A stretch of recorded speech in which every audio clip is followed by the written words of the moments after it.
On episode 364 of the 40 Plus Fitness podcast, we meet Erin Boardman Wathen and discuss her book, Why Can't I Stick to My Diet? You can find the full show notes for this episode at 40plusfitnesspodcast.com/364. Have you decided you're ready to make a change?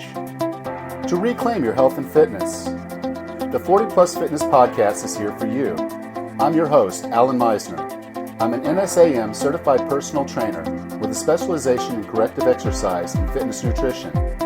Let me be your coach as you find your way on your health and fitness journey. All right, let's go. Did you have a New Year's resolution to go on a particular diet? How's that working out for you? Our guest today is a holistic weight loss coach and one of the first international food addiction counselors. She's going to give you some tactics and some strategies to help you along with your diet.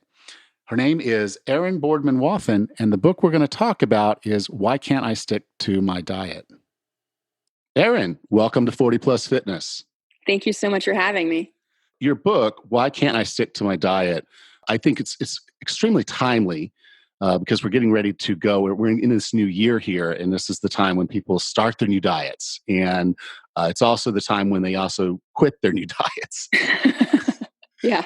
And the word diet, to me, actually means what you're eating. And that's, if you look in the dictionary, that's what you're eating. But we've kind of morphed the word over the years to mean a temporary state of eating, of restriction, of doing something different than what we were doing before. Almost with the intent that we're going to go back to that later. Yes. But your book's not about that. No, my book is about how the fact that we go on diets is why we can't stick to them. Because it's the way that you're going to change your life, change your body composition, change all of those things is if you have a long-term approach. So the reason why so many of us could not stick to our diet was because we went on a diet, the term that has become relevant, not the actual, Webster's dictionary term, because we go on it like a Ferris wheel, for example, where we always intend to get off of it once we, A, the wedding, B, the reunion, C, we get to the magic number, without any real commitment to the rest of our lives. And what I've noticed is a very important key to all of this is how and why we gain the weight in the first place. And it's very often, I hear this time of year, I'll hear it more in January, is I just, enjoy the holidays. Well, there's way more to it than enjoying the holidays. You also were, eating cookies 24/7. So we also need to kind of really do a deep dive into why you gain the weight, how you gain the weight, and not just sort of chalk it up to like, that's how life is. Yeah, there was a point in the book when you said, looking back on it, I was not suffering from a lack of morals, nor was my life insufficient in some major way. That sort of just hit me in the chest, that we get into these episodes where we're not living the way we want to live. And we then become the judge and jury of ourselves and can be pretty harsh. I was actually told, someone read the introduction to my book, and they were like, Alan, you're way too harsh on yourself. And I'm like, no, I don't think I was harsh enough. But can you tell us a little bit about your backstory? Because it was kind of fascinating to me, and you shared so much, which was amazing, because it really opened my eyes to how we look to ourselves, how we're perceived by others, and how that all mixes into this kind of a stew of just not living a whole life. Yeah, no problem. For me, I was definitely one of those kids whose mother had the right intention of never, ever letting us have sugar. But when I had it, I was just so enamored with it. I couldn't eat it quickly enough, and I had to get more. I had a very emotional and chemical reaction looking back on it from an early age. I distinctly remember my brother and I, he's 3 years younger, like Easter morning, I would eat all my candy before we got to church. Because there it was, So I got older, started dieting, but the sugar was very prevalent. And especially in the 90s, for those of you who are younger or older than me, fat free was what we were told was the way everything needed to be, right? So Dean Ornish wrote a great book in the 80s talking about a certain type of diet for heart patients that somehow got distorted into everyone eating buckets of snack wells, at least when I was in college. So the combination of my own like predisposition to like loving sugar and everything having so much sugar at that time because we took all the fat out. So my weight definitely fluctuated a significant, not enough that anyone ever really talked to me in like a medical sense, or there was ever an intervention, anything like that. I was always sort of under the radar because I quote unquote looked normal. I was a normal size and I always exercised. So my weight wasn't too out of the normal range. But through all those years, I mean, I can look at every picture from my life and tell you how much I weighed because I was always just obsessed with how much I ate. Can I be skinny by Friday? What's going to fit? And it was just this constant mental like chatter going on constantly. Like I call it like a white noise machine where it was always on, drowning out other things. So I didn't understand intellectually and really like as a person that it wasn't because I was a bad person. It wasn't because I was weak. It was because I was flat out addicted to sugar. And I would catch myself, having a disagreement with a friend or family member and then eating ice cream on the phone while I was arguing with them, like in between bites. I would just be like getting in my points while eating fish food and sitting in front of the refrigerator. So those sort of episodes really made me realize there was way more to it than just Erin likes sugar, because everyone always thought it was so cute how much I liked sugar. Like, it's so funny that you like sugar so much because you're skinny. And I'm like, well, I'm not skinny, but okay, fine. But it was never a thing where anyone ever spoke to me about it seriously. Like none of my doctors, even though I was still getting acne in my 30s, I was still getting cavities in my 30s. Like no one ever asked me what I was eating, which is just crazy to me. So it definitely reached a point where on all those levels of like acceptance, I had to understand that like the reason I wasn't at the weight I wanted to be at, or the reason I was always like kind of short with my husband, even though he, would say I still am sometimes, is because I was always in some stage of sugar, like either my blood sugar is spiking, my blood sugar's rising. I was constantly in this roller coaster of sugar and Diet Coke. And the problem with diet soda, which a lot of us don't understand, is the reason why we like it because it tastes sweet, but it really messes with our brains. And so we end up needing, wanting, craving sugar even more. So it was just a lot of sugar, artificial sweetener, and just a range of other symptoms. Yeah, I used to really, really have a bad addiction to Diet Coke. And it wasn't that I went around hiding it from people, Yeah. Because that just seemed to be normal. Yeah, you're walking around with a 44-ounce Diet Coke. Sure. Why not? There's no calories, but it's not the lifestyle we really want to live. But that doesn't register to us that we're hurting ourselves. Whereas with candy and sugar and those types of things, and I think your favorite was the gummy bears. Oh yeah. Was that you had these in the console of your car. You had them stashed in places around the house. Yeah. And even though you knew you wanted to get away from them, your body wouldn't let you. Yeah. Can you talk a little bit about sugar addiction and your experiences with it? The thing about sugar addiction is when you look back upon your life, you probably have pictures in your house, or your mother does, of you and your first birthday cake, right? We're all celebrating, yay, Alan's won, he's going to get sugar. So we're going to light a candle. So most of us have our first taste of sugar when we're really, really young, like way before, we can even really understand it. And it's so normalized. And a lot of the food we eat currently for the average American person, so the standard American diet, is chock full of sugar we're aware of. Like most people would acknowledge there's sugar in ice cream, for example. but sugar we're not aware of in things like hamburger buns or even things like juice. Because a lot of times with juice, there is oranges or whatever fruit it is. Then they add sugar into it just to make it even sweeter. So if you're someone who is addicted to sugar, you could cut out the ice cream and cut out, the gummy bears. But unless you're really aware of everything you're eating, those hot dog buns are going to trigger your body to want more sugar.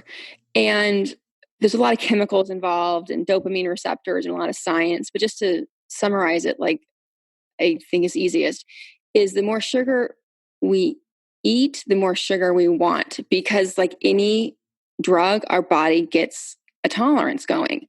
So for example, if you used to be able to only, quote unquote, need a medium frappuccino, over time, the next one looks pretty stinking good. That's because your body's craving more sugar. And we might not even be aware of what's going on, but that's the behind the scenes science of why people end up with these gigantic drinks or smoothies or whatever, is because, like that sounds okay, but the bigger one sounds a little bit better. That's the sugar talking. That's not your body talking. And I actually, all that time, I thought it was the caffeine talking, which is, in a sense, it probably was, because, that was my primary source of caffeine. So when I decided to give up the Diet Cokes, and I still relapse every once in a while, I walk into a service station and I'm like, damn it, I'm going to have a Diet Coke. Yeah. But not very often. But I decided, okay, well, I need the caffeine, so I'll shift over to just black coffee. And it took me a little while. I actually had to use fruit as a bridge to get me over to drinking black coffee. But I was able to eventually get out from under what I would call a Diet Coke addiction. Yeah, no, I distinctly remember the same thing. Like I kind of prioritize like which Diet Cokes meant the most to me, like body wise, like craving that sort of a concept. But that 4 p.m. one I used to have when my kids would come home from school and everybody's like in a bad mood. I'm making dinner, we're going to soccer. There'll be times now where all of a sudden I'll just be out of the blue, like, I need a Diet Coke. And I'll look at my watch and it's like 4:05. Yeah. I mean, it's been years, but I'll still have that like ding, ding, ding, ding, ding. A Diet Coke would help. you know? Um, and the thing is like if you are someone who's got a problem with Diet Coke, it's really easy to get one. I mean, you could just send your kid into the grocery store and they could bring you one out. So when we have a problem with these sorts of foods and drinks in our current environment with the way the grocery stores are set up, and even things like going to get paper and there's a row of candy before you check out of Staples, you really have to make a conscious effort to be aware where all this stuff lies. Because it isn't just like alcohol that's in bars. It's sugar isn't everything, it's everywhere. People love to give it to you as gifts, as, thank yous, samples at Costco.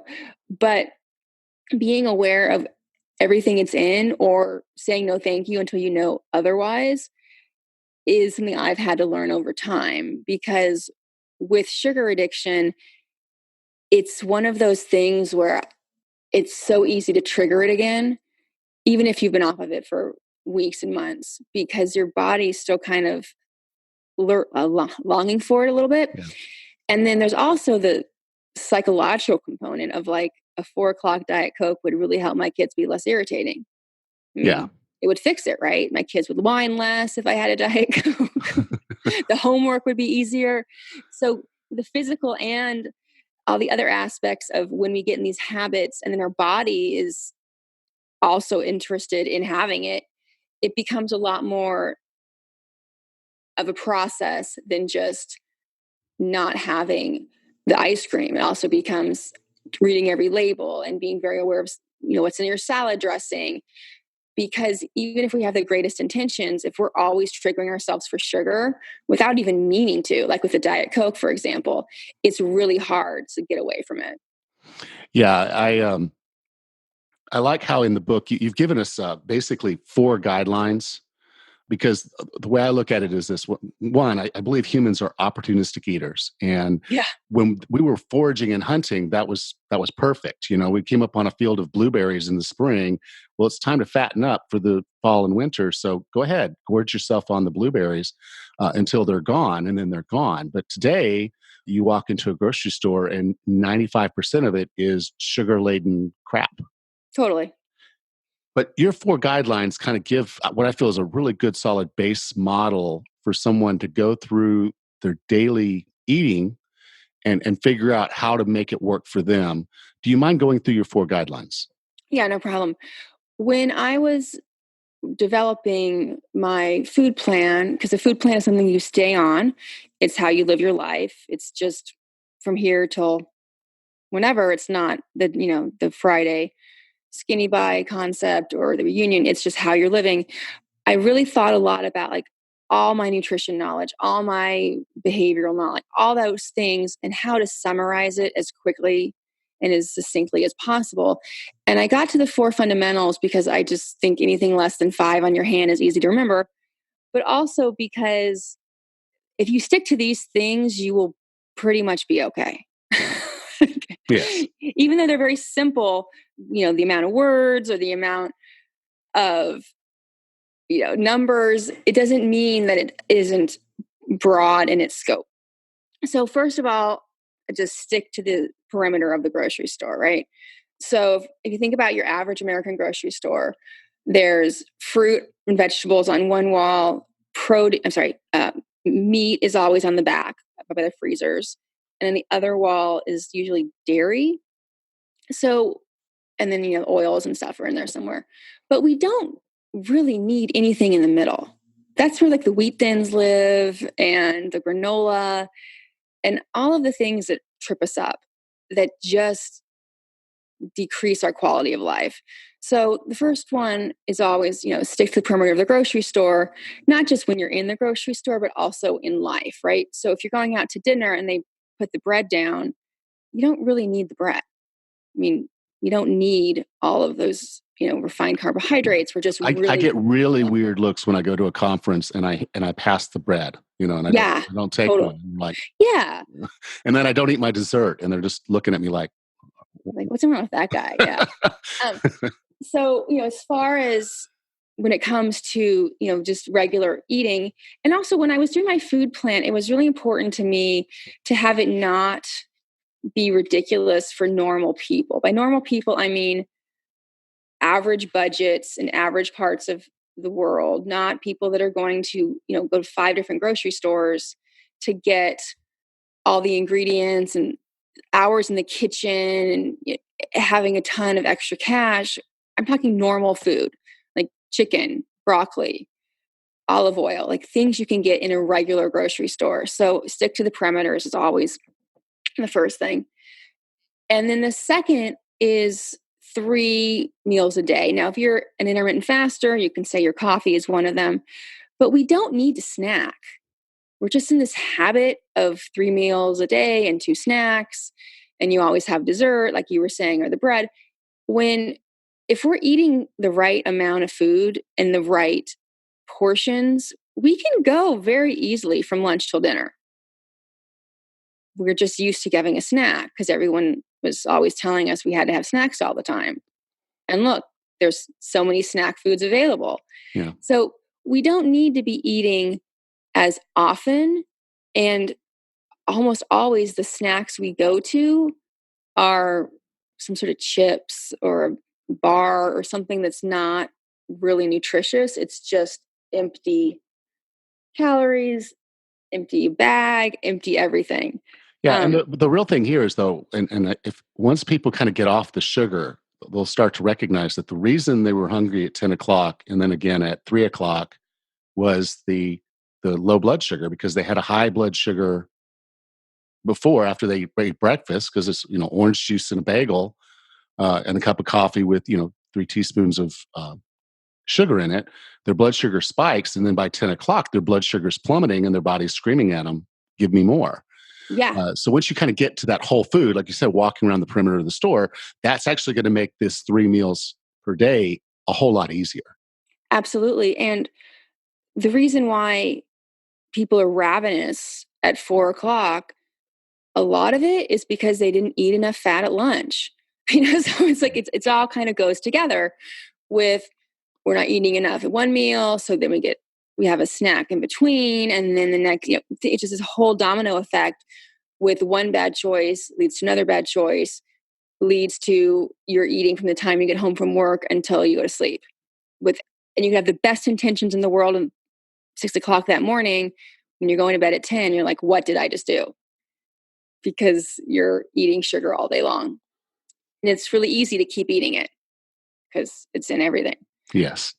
I've had clients who had 2 or 3 barbecue potato chips and are like craving sugar for a week. And they're like, I don't know, I did to myself.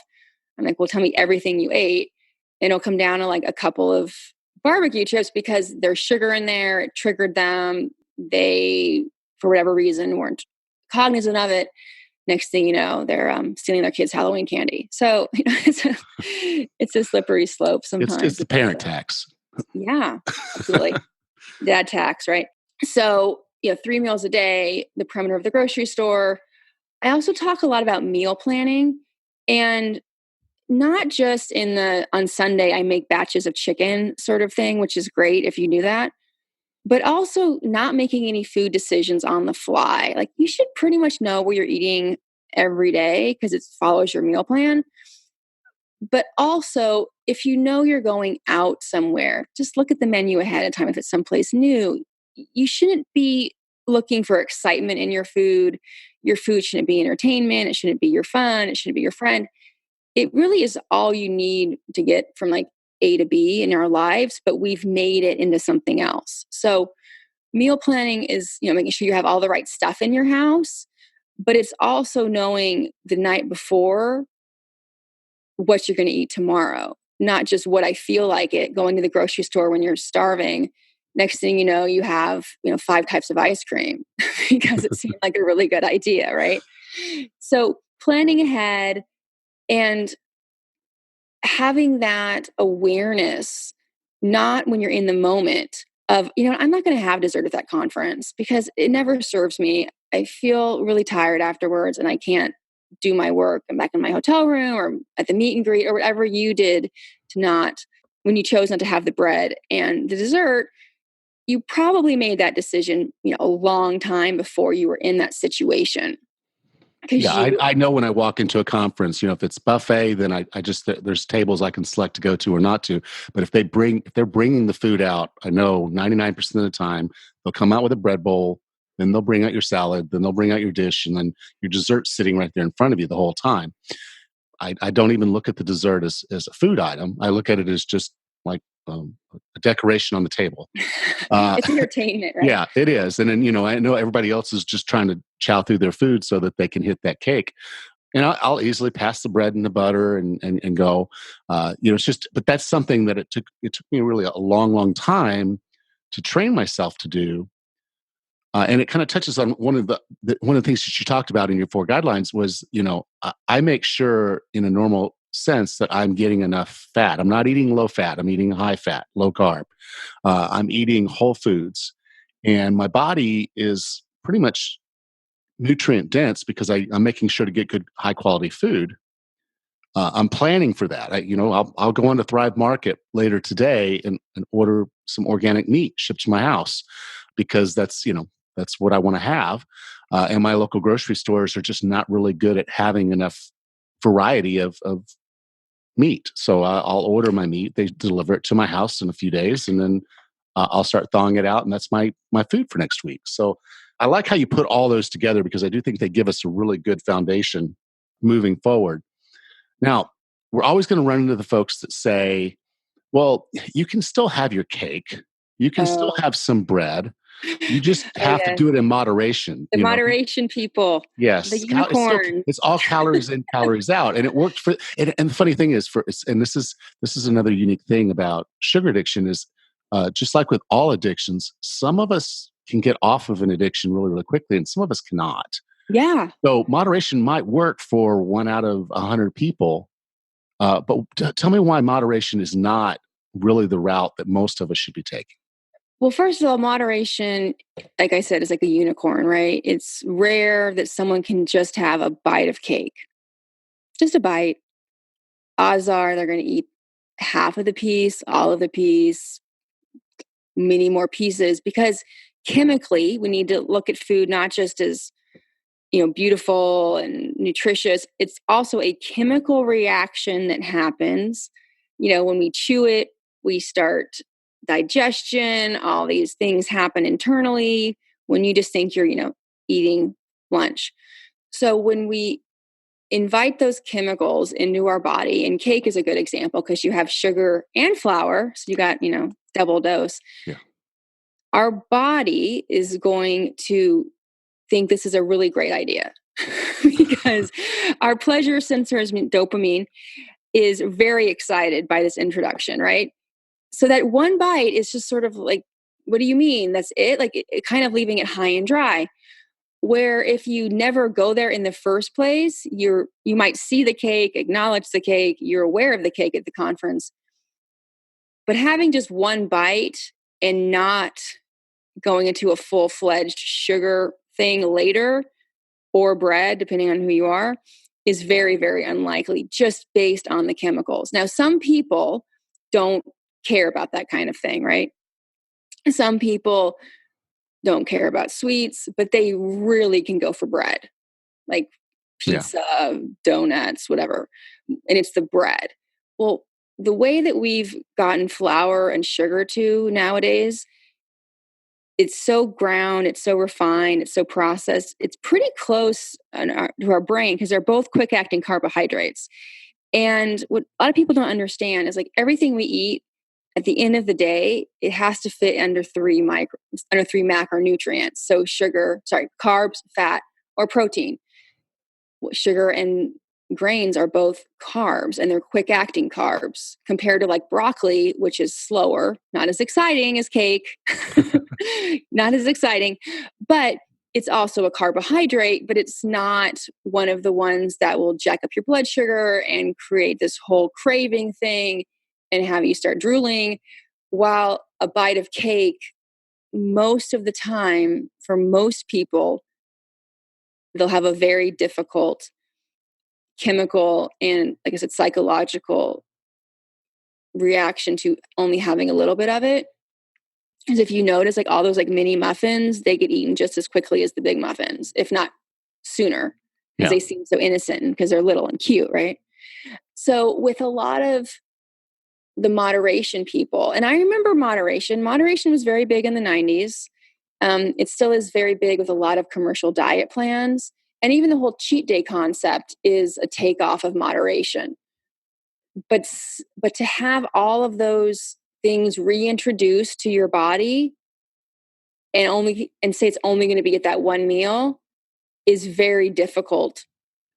Also, when we've been using food as entertainment, we've been using food as our friend, we've been using food as whatever emotional need we had at the time, you're also bringing that up again with those foods. So, chocolate cake could have also been like what your grandmother used to make when you went over there on holidays or whatever. So there's a lot of stuff around the chocolate cake that isn't just the chemicals. It's also going to be like how you remember it.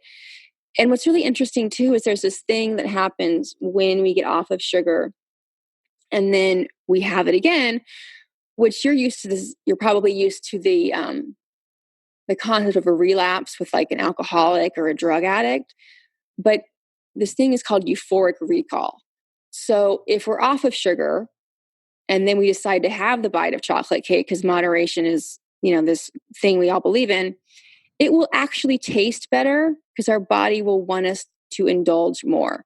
So that's why when people relapse on any of these substances, it's so much harder for them to get off of it than it was the first time because your body's working against you. So my take is just stay away from it completely because moderation, like I said, it's like the unicorn. It doesn't really exist. Yeah, that kind of, it takes me back to my concept of opportunistic eaters. They were not they didn't come up on a field of chocolate cake No. and start binging on it. There was some true nutrition in the berries or the fruits or whatever they found in that valley, and they just, yes, for a period of time they went nuts because of that, like you said, that it tastes wonderful because they've been 7-8 months without having any of it, and now here it is in abundant supply. Go ahead and eat it, because at that point it was very, very healthy. But there was no, I can tell you, there was probably no moderation whatsoever. If they were traveling around foraging and found a big field of fruit, they were going to go nuts. But they needed to. That was a survival mechanism. And today we don't really need that. And foods that are No. around us are not as nutritious and necessary. So moderation is going to be something that is just not going to work for the vast majority of us. There'll be that, like you said, the unicorn that went out there and did it and said they can still have their cheat day and they're fine. But for a lot of people, once they kind of have that cheat, that little slip, then they start this rationalization of, Hmm. well, I did have the cake, and so I've kind of blown today, so I guess I'll go ahead and order a regular Coke, and I'll go ahead and get some popcorn at the movies. They wake up the next morning and they're like, I really want to just stop by Starbucks and get a Frappo Lapo, whatever Chino thingy. And so the slip now, while it was a single event, it now becomes kind of a cascading mess. Can you talk to us a little bit about slips and how we can deal with those? The thing about a slip is, let's just use the chocolate cake thing because it's nice and easy, is it seems like it's no big deal, but we need to be very aware, like you said, the foragers, we're not that far away in our bodies from that mindset. So yeah, we have, technology, and isn't it great? We can, get whatever we want on our smartphone. Our bodies are still thinking like feast or famine. And is this fight or flight when you're in a car accident? And like all these evolutionary responses kick in because we still have a lot of them lurking around, right? So with a slip, when we reintroduce the sugar and then our body is really, really happy about it, and then our brain decides we're going to make it taste even better to her just to get her to eat more of it. So here comes euphoric recall. Yay. And then we start the internal nonsense of I've already blown it, or it's okay to have dessert. It's normal to gain weight in the holidays. Well, I've already gone there today, so let's go there more. The whole like I have one flat tire, let's make them all flat.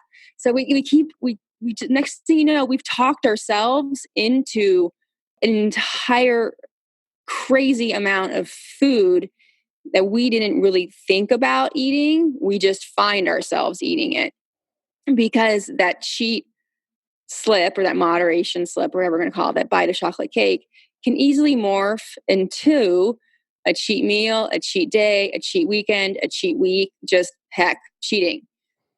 Because if we have that first slip, which is known to happen, it's how we handle it. If we have the whole, we're going to flatten the other three tires because one tire is flat in our brains, that is not your best interest talking to you. That is the primal need for having stuff and the hunting and gathering, all that other sort of analogies. That is not your best interest. Your best interest is to go brush your teeth, get some water, get away from the cake, and be very aware the next couple of days are not going to be very pleasant because your body is going to be jonesing for sugar. And that's okay. That doesn't mean you have to follow through, though. But if you make that chocolate cake that you're a bad person, there's no point in trying to eat right anyway. It's normal, ... When you start talking yourself into how it was okay, then you're definitely off in the wrong direction. Yeah, I'm going to steal that three car tires analogy because I really do like that. I define wellness as being the healthiest, fittest, and happiest you can be. What are three strategies or tactics to get and stay well? Well, I thought about this before you asked me, so I definitely have a bit of an answer planned. We didn't get to it, but my last fundamental when we're eating is to always have fat, protein, a low glycemic carb and fiber every time we eat, that will do a lot of good things, but it will also help regulate our blood sugar. So when our blood sugar is not like a roller coaster, when it's nice and slowly processing food, and it's a lot easier to stay in that mental space. So we're thinking about how to stay well. So we're in a place where we make the right decisions, where we're going for the water and not the Diet Coke. So having a really good handle on your blood sugar is a really good place to start as far as staying well, because everything starts with our thoughts, right? So if we're thinking that we're going to beat the system with sugar, because we're going to be that one person that's going to be able to only have a bite, that's going against our own best interest. So having a really good handle on your blood sugar is a very good place to start. So that's number one. And then number two is to really spend a lot of time and think about how you want to feel and how you want to look 6 months from now, a month from now. All those sort of dates and times that just sort of seem to happen to us, but actually we have a lot of time before. Like, for example, January 2nd is a notorious, like, big dieting day because holidays are over and all these other things. Everyone's pants are kind of tight. Well, what if back in early December, you really sat down and thought about, how do I want to feel on January 2nd? Do I want to feel like a busted can of biscuits like I have all the other years before? Or do I want to feel like I'm starting off 2019 with my best foot forward? And think about both scenarios, because both scenarios are available to you, but one is going to put you in the right direction for a higher level of well-being. And the other one is going to get you where you've always gotten, which is probably breaking your diet by February 8th, which I think is the usual date most people fall off the wagon with their year-end resolutions. So just really having a lot of mindset work and visualization, and really being realistic with what result you want and how you're going to need to get there. Because you can't feel your best on January 2nd if you're eating nothing but cookies and drinking chocolate martinis the month beforehand. It's not how it works, right? Yeah. So visualizing and thinking about what your future self really wants and needs is not for you to just completely go off the wagon and just go crazy over the holidays, and then January 2nd decide you're going to, starve yourself and do green juice, which is going to put yourself in another extreme tailspin. So that is my second one. And also, my last one would be to be really cognizant of portions, because oftentimes we have no idea like what a serving is. We just think it's until the bowl is full, right? Or with whatever they serve us. Or if when we're home, we weigh and measure all of the things we're eating to have an idea of what exactly the 6 ounces of beef look like. So when we're in a restaurant and we see this huge piece of meat, we know it's not one serving, even though they gave it to us on a plate. Actually, like, enough meat for like 3 meals there. So just being aware that, like you said, opportunistic eaters, that if someone gives us a plate with a giant steak, a lot of people will try to eat it all because it's expensive or it's special or it's your birthday, when actually you're eating 3 times the amount of meat you would be eating if you made it at home. So being very aware of portions and how crazy our portions are right now. And the really good and cheap way to get a hold of this is just regular old measuring cups when you're at your house, and get a food scale. Because when we're out in the world and we're presented with these gigantic portions, we understand that there's no reason for us to finish it. But there's this tendency to do it just the same. Yeah. I agree. Those were wonderful. Thank you for that. If someone wanted to get in touch with you, learn more about the book, Why Can't I Stick to My Diet, where would you like me to send them? Well, the book is going to be in bookstores on December 18th, but before then you can pre-order it on Amazon or barnesandnoble.com. And they get in touch with me. My website's pretty easy. It's Erin Wathen Wellness. and all my information's right there. I'm on Instagram, same handle, Facebook, same handle. It's pretty streamlined with that. Good deal. Well, this is episode 364. So you can go to 40plusfitnesspodcast.com/364, and I'll be sure to have all the links there. So, Erin, thank you so much for being a part of 40 Plus Fitness. Thank you for having me.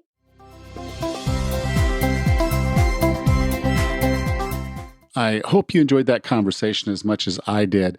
I'm not a big fan of diets, and I'm not a big fan of weight loss procedures, things that we're doing to try to lose weight. I think there are other health markers that are much more important, like your lab results. Now, if you haven't had labs done in a while, and maybe you just don't want to go to your doctor, or your doctor just doesn't really order you the kind of labs that you're interested in knowing about, you can go to My Lab Work. It's a company that will actually do the labs you want them to do. You tell them what you want, they get a doctor involved. The doctor does the things that he's supposed to do. You show up at a Quest Center and they take your lab works. I have an agreement with them. You can go to 40plusfitnesspodcast.com/lab. Very good prices on their lab work. And they give me kind of an education piece so I can do a little bit of deep diving into what the labs mean. I went through and had a full panel done, some like really, really deep cholesterol, hormones, pretty much all of it, and got all the way down to the particle counts, really, really detailed information, more information than my doctor would normally go for. So I have that now as a benchmark for the year. So as I do things for my health and fitness over the course of this year, I now have a really good benchmark to measure my performance as we go. And so you can go to 40plusfitnesspodcast.com/lab and order any kind of lab work that you want done. Like I said, go down to a Quest Center. They got all the paperwork done. They've prepaid for your labs there. You just show up, give up a little bit of blood, and they send you the results within a couple weeks. So go to 40plusfitnesspodcast.com/lab. Also, I got my books in, and if you would like a signed copy of the Wellness Roadmap, you can go to 40plusfitnesspodcast.com/hardbound if you want the hardbound edition, or go to 40plusfitnesspodcast.com/paperback if you would like the paperback edition. Again, that's 40plusfitnesspodcast.com/hardbound or 40plusfitnesspodcast.com/paperback. I'm charging the same price you'd pay on Amazon. I'm eating the shipping, but I will send you a signed copy during the month of January because remember, I'm moving to Panama in February, so I can only do this through the month of January, and I'm going to do this until the books run out. So go ahead and get on and order that. 40plusfitnesspodcast.com/hardbound or 40plusfitnesspodcast.com/paperback. Thank you. Next time on the 40 Plus Fitness Podcast, we meet Tamara Fruman and discuss her book, The Bloated Belly Whisperer. Until then, have a happy and healthy week.